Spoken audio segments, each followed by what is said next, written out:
Squid Game. Shit, Squid Game. Squid Game. Squid Game. 둥글게 둥글게 둥글게 둥글게 빙글빙글 돌아가며 춤을 춥시다. सिर्फ और सिर्फ एक ड्रामा सीरीज और टोटल रेवेन्यू 900 मिलियन डॉलर्स। जी हाँ, तमाम मुल्कों में ट्रेंडिंग करने वाला। इसके अलावा 111 मिलियन अफराद ने इसको देखा है और अब तक इसका जो टॉप सीज़न रहा है उसको 265 मिलियन व्यूज़ मिल चुके हैं नेटफ्लिक्स पे। नेटफ्लिक्स एक ऐसा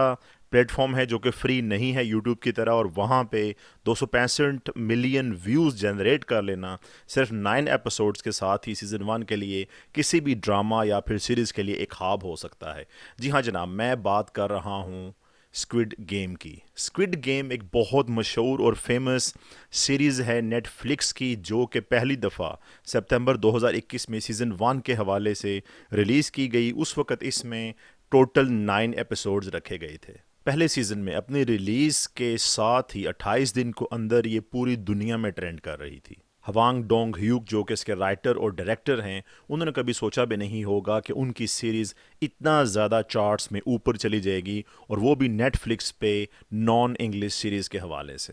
सीज़न 2 इसका जो कि 7 किस्तों पर मुश्तमिल है, वो भी 26 दिसंबर 2024 को ऑलरेडी शुरू हो चुका है, और अपने इख्तिताम के साथ ही ये थर्ड मोस्ट वॉच्ड शो बन चुका है सीज़न 2 के लिए भी नेटफ्लिक्स पे। जी हाँ, इसने भी अब तक 152 मिलियन व्यूज़ हासिल कर लिए हैं, यानी कि नंबर 1 पे नेटफ्लिक्स की टोटल तारीख में देखा जाए तो सबसे ज़्यादा नॉन इंग्लिश सीरीज़ ने जो व्यूज़ समेटे हैं वो स्क्विड गेम्स सीज़न 1 बनता है, जिसने 265 मिलियन व्यूज़ समेटे। उसके बाद वेंसडे एक सीरीज़ थी, उसने 252 मिलियन, और अब सीज़न 2 जो स्क्विड गेम का है उसने व्यूज़ समेटे हैं अब तक 152 मिलियन। स्क्विड गेम को टोटल 3 सीजन्स पे रखा गया है और तीसरा सीज़न 2025 में आएगा। बहुत ज़्यादा उम्मीद की जा रही है कि शायद ये जून में रिलीज़ किया जाए, नहीं तो शायद एंड पे दिसंबर में ही आए। फ्रेंड्स, स्क्विड गेम क्या है इसको एक्सप्लेन करेंगे उर्दू में, कुछ आपको इसकी डिटेल्स बताएंगे कि स्क्विड गेम आखिर में है क्या। फ्रेंड्स, स्क्विड गेम एक गेम है जो कि साउथ कोरियन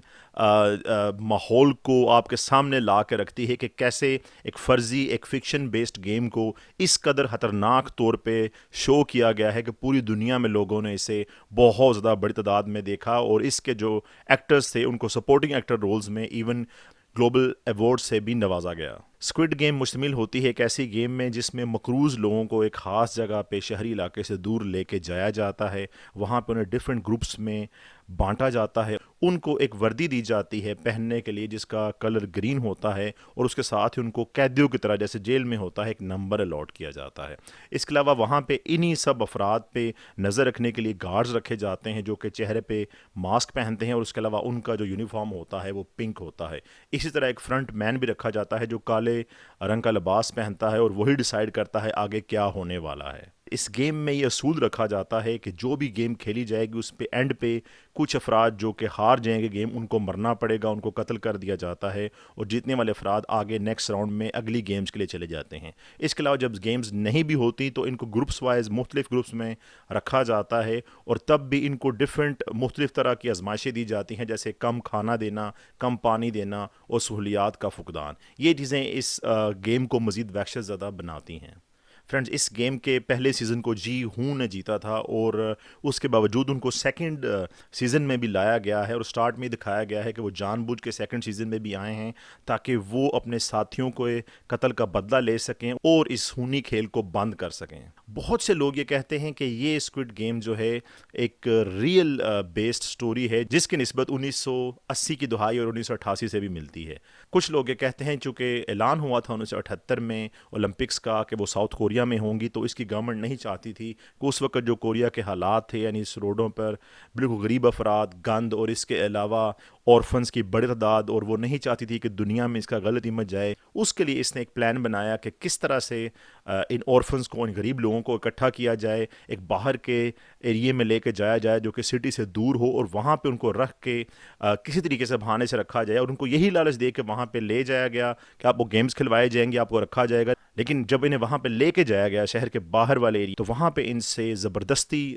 کام کروائے گئے، ان کو بنا اجرت کے وہاں پہ رکھا گیا، ان سے مختلف کام کروائے جاتے تھے اور ان پہ بہیمانہ تشدد بھی کیا جاتا تھا جب یہ حکومت کے خلاف بولتے تھے۔ تو اس صورت میں یہ کانسپریسی تھیوری پیش کی جاتی ہے کہ یہ ایک ریئل بیسڈ مووی ہے، سیریز ہے، اور اسی لیے کہا جاتا ہے کہ شاید اس کو پہلے کسی بھی کوریائی ٹیلی ویژن نے نہیں خریدا تھا۔ لیکن حقیقت میں بات یہ ہے کہ موسٹلی لوگ یہ مانتے ہیں یہ فکشن بیسڈ ایک سٹوری ہے جو کہ ڈائریکٹر نے اپنے دماغ سے لکھی ہے یا پھر مختلف فلموں سے متاثر ہو کر اس کو اپنے ذہن میں ترتیب دیا ہے۔ ایک بات بہت اہم ہے کہ یہ سیریز دیکھنے والے افراد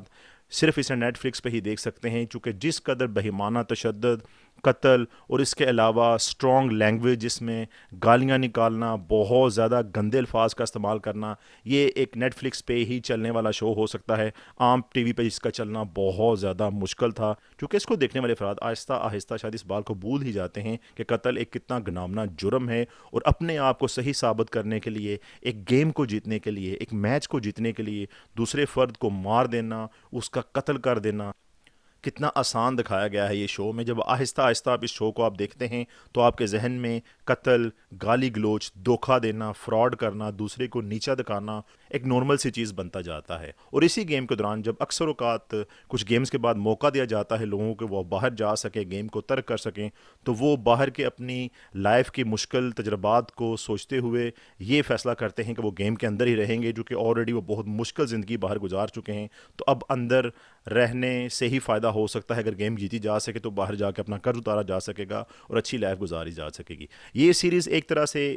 سرمایہ کارانہ نظام کا ایک عکس پیش کرتی ہے کہ کیسے ہم لوگ اپنے چھوٹے سے فائدے کے لیے دوسرے شخص کا بڑے سے بڑا نقصان کر دیتے ہیں، اور یہ بھی نہیں سوچتے کہ اس کے لیے کسی کی جان جا رہی ہے، مال جا رہا ہے یا عزت جا رہی ہے۔ تو یہ بہت اہم سبق ہے ایسے افراد کے لیے جو کہ لائف میں چھوٹے چھوٹے گولز کو حاصل کرنے کے لیے دوسروں کو دھوکہ دیتے ہیں، غلط بیانی سے کام لیتے ہیں، اور دوسروں کی جان لینے سے بھی وہ نہیں رکتے۔ یہ بہت غلط اقدام ہے، یہ بندے کو بزدل بناتا ہے، یہ بندے کو محنت کرنے سے روکتا ہے کہ کیسے آپ لوگ شارٹ کٹ استعمال کر کے بنا محنت کے چند ہی دنوں میں کروڑ پتی امیر بن جائیں، جو کہ ریئل دنیا میں پاسبل نہیں ہوتا۔ ریئل دنیا میں آپ کو لڑنا پڑتا ہے، محنت کرنی پڑتی ہے، اپنے حق کے لیے دن رات ایک کرنا پڑتا ہے، اپنے لیے کمانا پڑتا ہے، اپنے لیے پلاننگ کے ساتھ لائف گزارنی پڑتی ہے۔ تو جو افراد اس سیریز کو دیکھ کے کسی خاص طرح کی ذہنی ڈیولپمنٹ میں چلے جاتے ہیں، یہ بالکل غلط ہے۔ اس سیریز کے بہت سے مقاصد ہو سکتے ہیں کہ اس میں تھرل ہے، وحشیانہ تشدد، قتل و غارت اور سب کچھ ہے، لیکن ایک اس سیریز کی سب سے بری بات یہ ہے